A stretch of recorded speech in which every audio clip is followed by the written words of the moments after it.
Well, everybody, I have a special treat for you this morning. It's not often that we can say I welcome an international guest here on to ESPN 1420 and ESPN1420.com. Now joining us is Benyam Kidane, who covers the NBA all the way out in Australia. And first off, man, what is the craziest thing that you've seen thus far while watching the NBA? Like the most memorable moment that you have that made you be an NBA fan all the way out on the other side of the globe?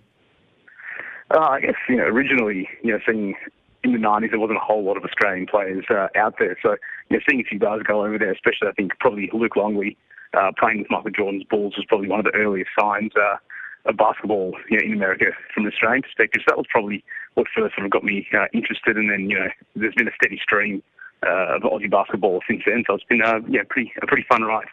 Yeah, man, I'm so glad that you started with Luke Longley because I used to run around my house wearing Michael Jordan jersey, but I liked Scottie Pippen, but Ron Harper, Luke Longley, Tony Kukoc, those guys lived in my heart. So what we're going to get to, though, is last night, the Spurs were in a little bit of a tight spot because Tony Parker was a little bit hurt.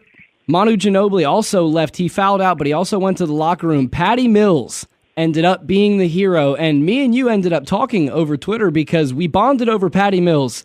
First off, what was it like for you seeing him perform like that in such a high stage, and also, why are you not surprised that Patty performed like he did?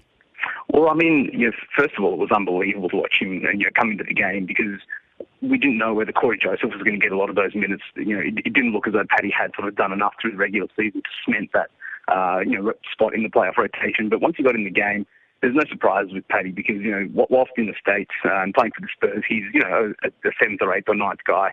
On the Australian team in Australia, he is the guy. He's the main man in Australian basketball. So it's no surprise seeing him, take over games, make big plays late in quarters, and even, with those free throws, that's one of the things where it's something that doesn't really get spoken about with his game, but he's ice cold, from the free throw line. He doesn't crack under pressure. So it was a fantastic game and a fantastic spurt for him to come out there and deliver late in games and late in quarters.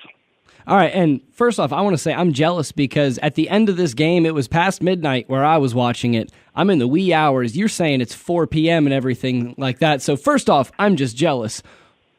As an NBA watcher in the foreign market, how blossoming is the market? Because I know it's growing. There's a lot of stuff. If people watch it on the internet digitally, everyone knows it's growing.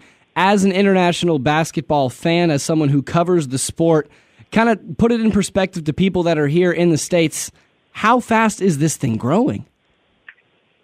Well, especially in Australia, from an Australian perspective, it's growing very quickly, very rapidly, and at a pretty high level as well. I think, we have the largest league pass subscription outside of the USA. Wow. And also just, basketball as a sport domestically at the junior level has always been very, very strong, but not necessarily at the professional level. But now we're starting to see a lot more guys, going over to the States, whether it be college or also in the NBA as well. So we're going through a little bit of a basketball renaissance in Australia. I mean, we had that in the 90s to an extent, but I think it's coming back a lot stronger this time around, which is exciting.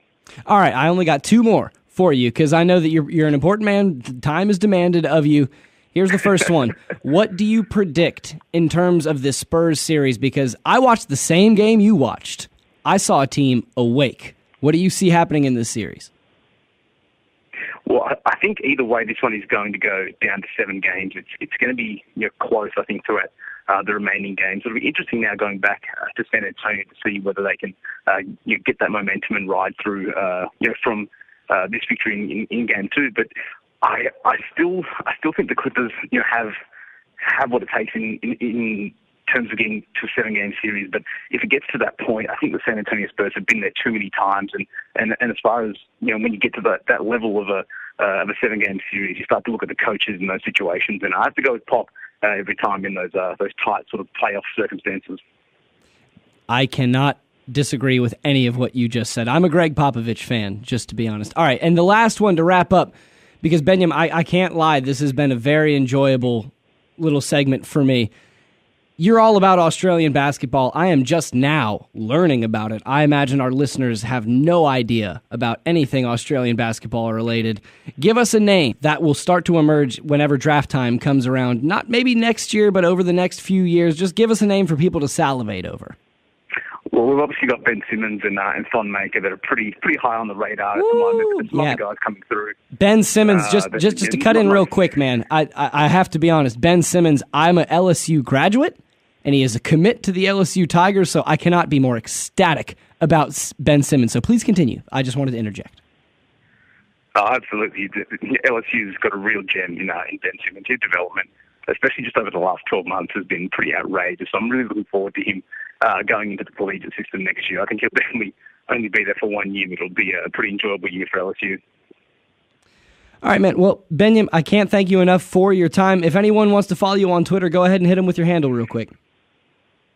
Absolutely. Thank you very much for having me, mate. You can follow me on Twitter at Benyam Kidane, BENYAMKIDANE, and also on the Believe the Hype NBA podcast. All right. Thank you so much, Benyam. And really, listeners, go follow him. I started following him last night. I went through the tweets. Trust me, it's worth it. Thank you for the time again, Benyam. Always a pleasure. Thank you very much.